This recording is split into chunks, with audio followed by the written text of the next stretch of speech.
for war and conquest, and for bungling this top priority assignment, the CIA Station Chief in Athens, Richard Welch, was executed by the CIA itself, as I revealed in Monthly Audio Letter No. 8 for January 1976. In that same tape I publicly revealed the super-secret White House Merge Directive. This directive requires that life in the United States be so altered that it can be comfortably merged with life in the Soviet Union, and it has been in existence since the days of Stalin. Such a way of life is totally alien to America, but today, under the puppetized administration of Jimmy Carter, the Federal Government is now openly run by aliens with alien philosophies. Our life is being merged with that of the Soviet Union. Even so, the greed and lust for power that motivates both the rulers of the Soviet Union and the real rulers of America today know no bounds. And as early as November 1975 in AUDIO LETTER No. 6, I began warning of the threat of a Soviet double-cross of the Rockefellers and their corporate socialist intimates here in America. By the spring of 1976, I reported that certain trustees of the Rockefeller-controlled major foundations were increasingly concerned that such a double-cross was brewing. But not so the Rockefeller brothers and their closest collaborators, because they have more faith in the Soviet Union than they do in America. Last summer, of course, the Soviet double-cross actually began. First, as I reported in Monthly Audio Letter No. 13 for June 1976, I received intelligence information that a nuclear weapon had been planted at Seal Harbor, Maine, between the summer homes of David and Nelson Rockefeller. Soon afterwards I was notified that the Soviet Union was planting short-range nuclear missiles within our own territorial waters, ready for launch from undersea resting places upon remote control. We were in danger of an immediate Soviet nuclear surprise attack, not only here but worldwide, that would destroy all effective naval opposition to the Soviet Union and thereby guarantee Soviet victory. Thanks to the intelligence gap created by Henry Kissinger as Secretary of State, the information reaching me about the missiles was not reaching the Joint Chiefs of Staff.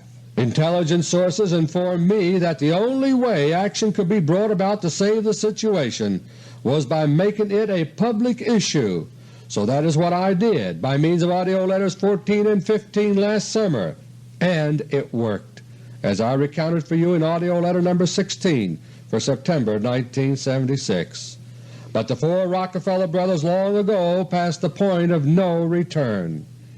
In spite of what has happened last summer, they are continuing with a joint program of conquest with the Soviet Union, trying to convince themselves that their long-time alliance is back on track. But at the same time they are trying to hurry up Nuclear War I, because in the Soviet-Rockefeller rivalry, time is now on the side of the Soviets. My friends, we are now surrounded by circumstances that prove the existence of a grand conspiracy to rob us of our freedom and even our very lives.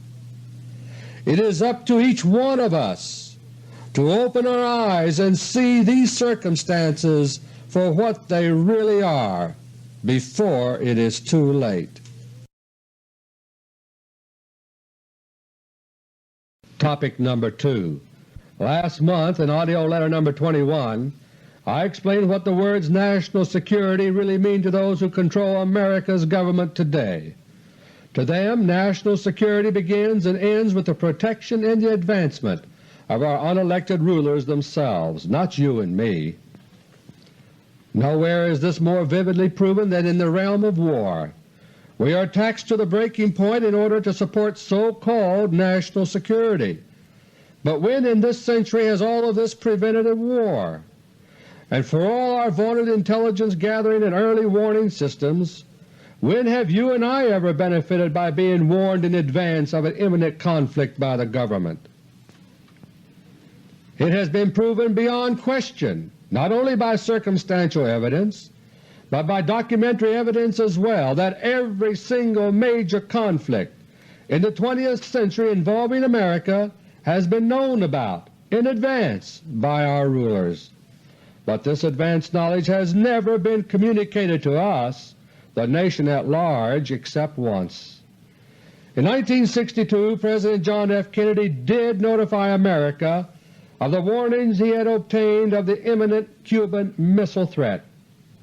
It was a frightening experience for us all, but the result was that a successful Soviet surprise attack was rendered impossible.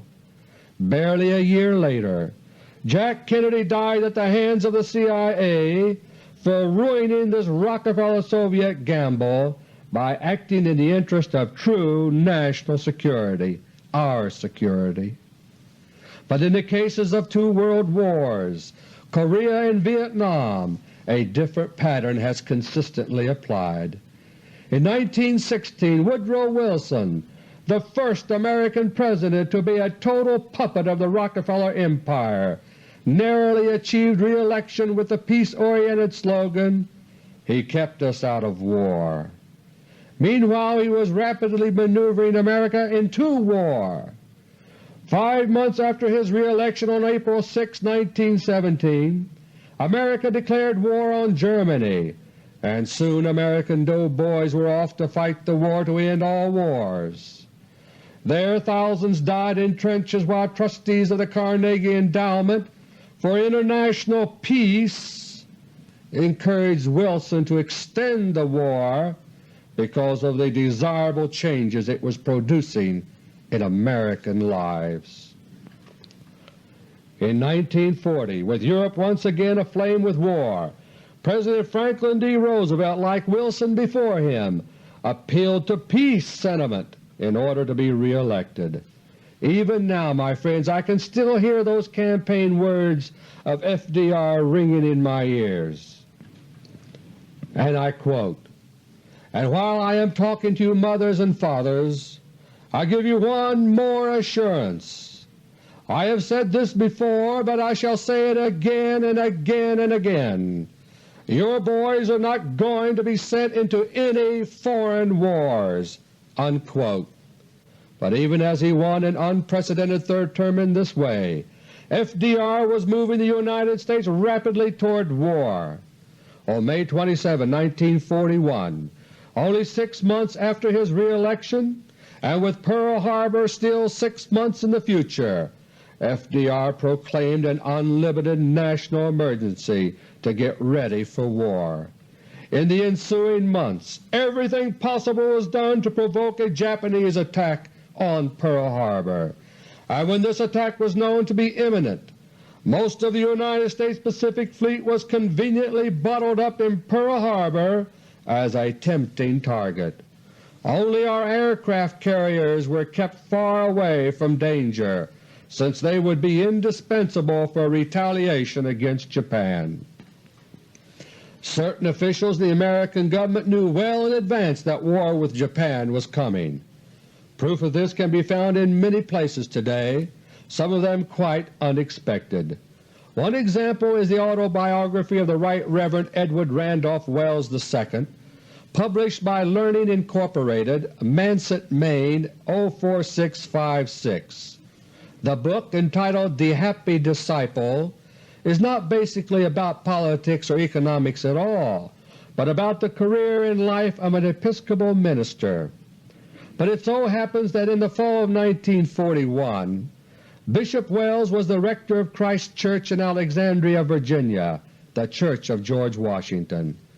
And on page 62 one reads the following, and I quote, "Another of my friends was Norman H. Davis, President of the American Red Cross, who was elected to our parish vestry.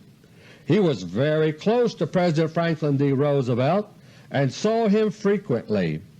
On November 6, 1941, I had lunch with Mr. Davis in Washington and learned of the approaching war with Japan, which would begin within 5 weeks. I was shaken and asked Mr. Davis to urge the President to appoint a National Day of Prayer, and handed Mr. Davis a letter I had written to President Roosevelt on the subject. Mr. Davis did hand my letter to the President, who did appoint the following New Year's Day as a National Day of Prayer.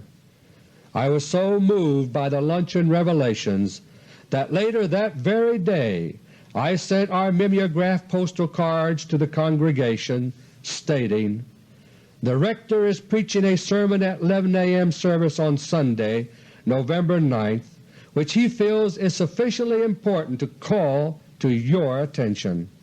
The sermon will assess the desperate situation that confronts America this Armistice Day and suggests basic Christian attitudes and actions." On Sunday in the course of that sermon I said, "Few people realize how great is the possibility that we shall actually be at war with Japan within 30 days. The congregation was deeply shocked, and in response to many requests my booklet of sermons was reprinted with this sermon added. 28 days after that sermon came December the 7th. The Japanese attacked Pearl Harbor and the war was on." End of quotation from Bishop Wells' autobiography. Bishop Wells, of course, had no way of knowing that President Roosevelt's advanced knowledge of the impending Japanese attack was due to conspiracy to bring about that attack, but he did know that people should be warned about it, and he did just that. The Federal Government, of course, could have warned all of America of the impending Japanese attack, but then the attack would never have taken place, and FDR, doing the bidding of the Rockefellers and their allies, wanted the attack to take place so that America would go to war. In the 2-volume audio book talking tape I recorded a year ago with Colonel Curtis B. Dowell, the detailed story of Pearl Harbor is told by Colonel Dowell, and Colonel Dowell, who was the son-in-law and close friend of FDR, knows what he is talking about. Next came Korea.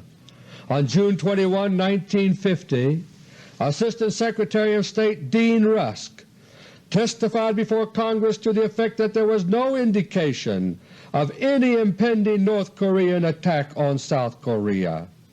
Several days later, John Foster Dulles went to Seoul, South Korea, to give reassurances that there was no danger of invasion from the North. Then he left quickly because the North Korean invasion was already being launched. As for us, the American people, another nasty surprise. Vietnam too followed the old pattern. The last thing the American people wanted was yet another bloody war, and during the election campaign of 1964 Lyndon Johnson knocked down strawman Barry Goldwater by playing on the peace theme. Goldwater was portrayed as the dangerous man who would get America into a big war, Johnson as the great compromiser who would keep us away from any such danger. But Johnson had already obtained the Tonkin Gulf Resolution as the tool he needed, and within 3 months after his landslide election Johnson started turning Vietnam into another big, disastrous war. By June 1965, the commitment of American combat troops to the nightmare of Vietnam had begun, under the orders of one more President who had promised America peace and prosperity. Today it is all happening again. Jimmy Carter, the puppetized President who works for David Rockefeller, is raising many Americans' hope that this time it will be different. This time we have a President who wears sweaters and blue jeans, and must therefore be a man of the people. He must be determined to have peace, since he is so aggressively seeking disarmament, and he has promised us all